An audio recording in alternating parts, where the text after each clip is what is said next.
ई जोगया नारस ई जोग बनारस ई जोगवा। ई जोगया नारस ई जोग बनारस ई जोगवा। हमरा अम्मा के पास ई जोगवा। हमरा अम्मा के पास ई जोगवा।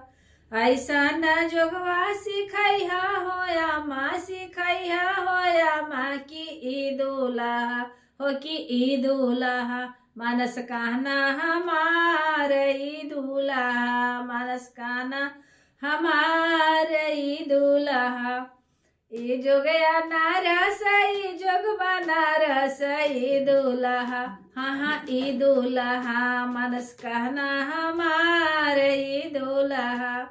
ऐसा न जोगवा सिखैया हो चाची सिखैया हो चाची की ई दूल्हा। हाँ हाँ ई दूल्हा। चाय बनावस हमार ई दूल्हा। चाय बनावस हमार ई दूल्हा। ई जोगया नारस ई जोग बनारस ई जोगवा। हाँ हाँ ई जोगवा।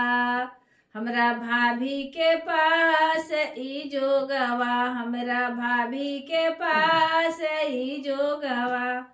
ऐसा न जोगवा सिखैया हो भाभी सिखैया हो भाभी की ई दूल्हा। हाँ हाँ ई दूल्हा।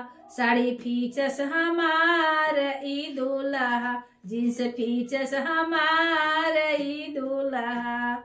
ऐसा न जोगवा सिखैया हो दीदी सिखैया हो दीदी की ई दूल्हा।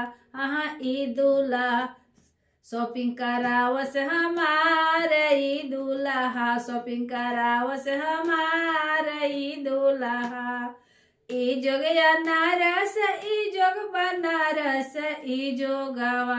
हाँ हाँ ई जोगवा। हमरा अम्मा के पास ई जोगवा। हमरा अम्मा के पास ई जोगवा।